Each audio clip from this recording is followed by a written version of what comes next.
الحمدللہ رب العالمین والصلاۃ والسلام علی نبینا محمد وعلی آلہ وصحبہ اجمعین، اما بعد۔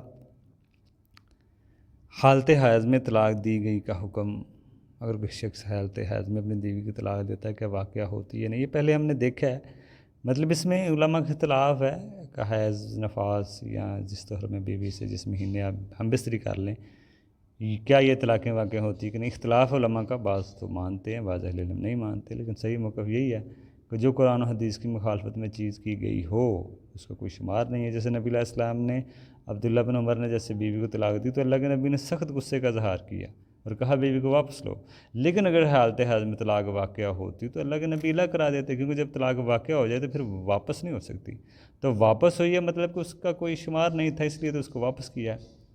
تو جب واپس کیا تو اس کو گننا کیسا؟ جب ایک چیز ہی نہیں واقع ہوئی تو اس کو کیا گننا؟ تو اس لیے صحیح ثانی بھی لوگوں میں اسی میں لگ رہی ہے کہ یہ شمار نہ کی جائے جو مخالفت میں دے رہے ہیں۔ باقی دوسری طرف جو علماء کا اختلاف ہے، دوسری طرف کی جو دلائل ہیں وہ کہتے ہیں جی جو ان کی دلیل ہے وہ کہتے ہیں واقعہ کریں گے۔ ان کی جو دلیل ہے وہ یہی حدیث ہے، رجوع کے لیے کہا گیا، نبی علیہ السلام نے اس حدیث میں رجوع کے لیے کہا گیا تھا کہ اپنی بیوی سے رجوع کرو۔ تو دیکھیں رجوع تو کئی معنوں میں استعمال ہو سکتا ہے، تو رجوع سے مراد طلاق کے بعد والا رجوع نہیں ہے۔ نبی علیہ السلام نے یہ نہیں پوچھا کہ یہ کون سی طلاق ہے، پہلی، دوسری یا تیسری۔ صحیح بات یہ ہے کہ طلاق دی گئی تھی، اس کا کوئی اعتبار نہیں ہے۔ دوسری بات، اگر یہ طلاق واقع ہو جاتی تو نبی علیہ السلام ان کو رجوع کرنے کا حکم نہیں دیتے، ان کے اوپر رجوع یعنی کہ واجب قرار نہیں دیتے، کیونکہ اگر کسی نے اپنی بیوی کو طلاق دے دی تو اس کے اوپر واجب نہیں ہے کہ اس کو رجوع کرے، بلکہ شریعت نے اختیار دیا ہے کہ چاہے تو کرے چاہے تو نہ کرے۔ جب اللہ کے نبی واجب قرار دیا مطلب کہ طلاق واقعہ نہیں ہوتی، واقع نہیں ہوئی تھی۔ تیسری بات یہ ہے کہ جو نبی علیہ السلام نے رجوع کہا تھا وہ طلاق کے بعد والا رجوع مراد نہیں تھا۔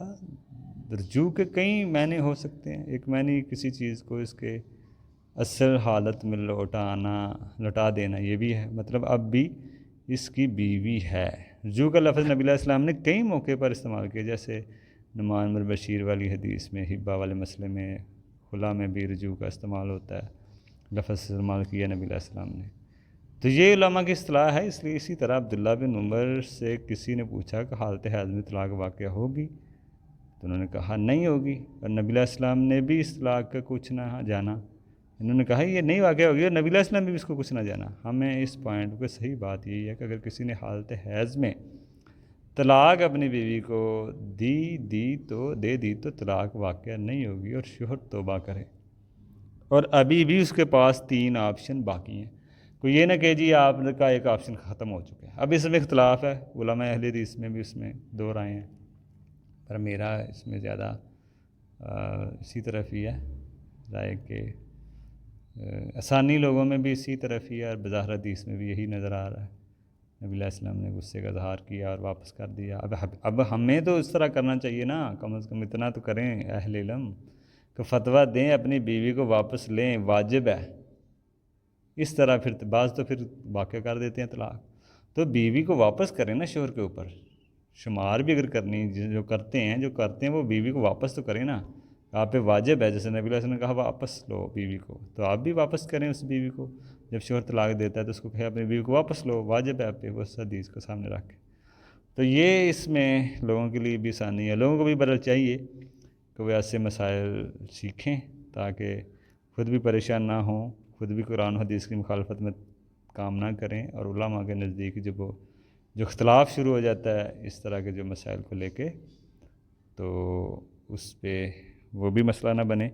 جب علماء کے نزدیک ایک طلاق دینا سنت ہے، حیض کی حالت میں طلاق نہ دی جائے، حالت طہر میں طلاق نہیں دی جائے جس میں آپ ملے ہیں، تو یہ ساری چیزوں کو خیال رکھیں تو علماء اس میں سبھی متفق ہیں، کوئی اختلاف نہیں ہے۔ ایک طلاق سے بھی بیوی نکاح سے نکل جاتی ہے، ضروری نہیں آپ 3 4 دیں گے تو پھر ہی بیوی الگ ہوگی، ایک سے بھی نکل جاتی ہے۔ تو اس لیے ہمیں